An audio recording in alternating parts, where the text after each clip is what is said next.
Salut les fry, je suis très content aujourd'hui de vous retrouver pour une nouvelle vidéo. Ça fait un petit moment que j'ai pas fait de vidéo. J'espère que vous allez bien, que vous profitez tous du beau temps.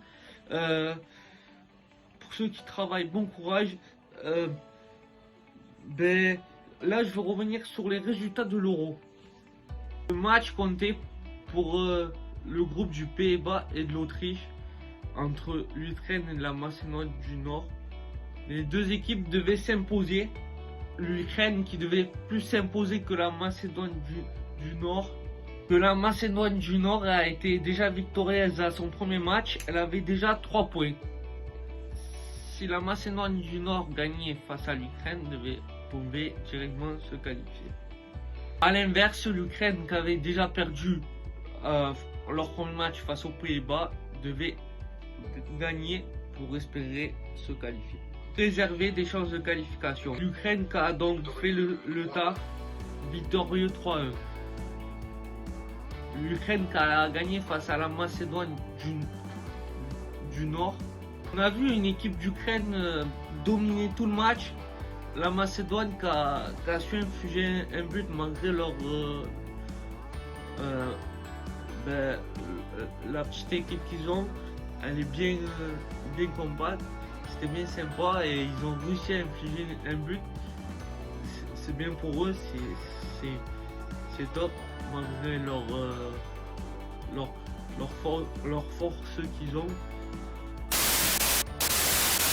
Maintenant, je vais passer au second match, République tchèque-Croatie. La République tchèque qui s'était imposée dès son premier match 2-1 face à l'Écosse. Notamment face à un magnifique but, et c'est le but de l'Euro pour le moment, Patrick Schick. Les Croates dans ce match qui vont faire un 1-1.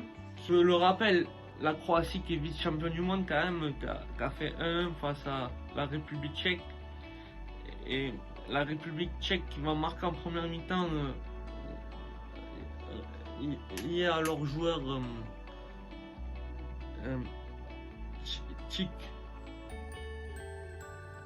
Et ils ont su infliger un magnifique but sur penalty de Patrick Schick.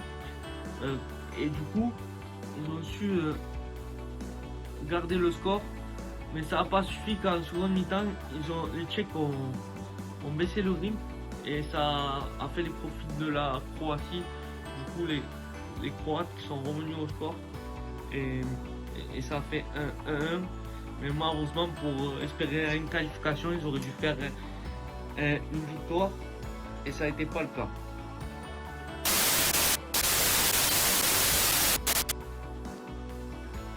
On passe au troisième match, Angleterre-Écosse. Dans ce match en jeu, l'Écosse qui devait s'imposer pour avoir des points. Et l'Angleterre aussi devait s'imposer, qui avait déjà 3 points avant le match. L'Écosse s'est montrée très dangereuse. L'Écosse s'est montrée à multiples reprises très dangereuse. L'Angleterre, malgré leur attaquant phare, Harry Kane, pour exemple. L'Angleterre qui repart avec 4 points et l'Écosse qui ramène 1 point. La Croatie et l'Écosse ont le même nombre de points, j'ai envie de dire, dans ce groupe. Malheur aux perdants à la dernière journée parce qu'il va y avoir un très gros match. On le sait, avec 4 points, ils peuvent finir comme meilleur troisième. Je passe à mon quatrième match là, les fry. Suède-Slovaquie. Le match était un jeu pour la Suède qui devait absolument s'imposer la Suède pour espérer à une qualification encore. Là, il y a leur premier match, la Suède avait fait match nul 1 partout face à l'Espagne. Ils avaient 1 point au compteur. La Slovaquie qui avait gagné face à la Pologne, donc ils avaient 3 points. Et la Suède 1. Soit la Slovaquie s'imposait et se qualifie directement, ou soit la Suède s'imposait et se qualifie directement. Ce match, c'était pas un match beaucoup magnifique, mais il y a eu beaucoup d'actions.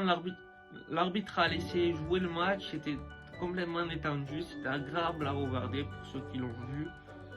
C'était agréable à regarder. C'était beaucoup fluide, avec beaucoup de fluidité, beaucoup d'action. Le but a été transmis en deuxième période.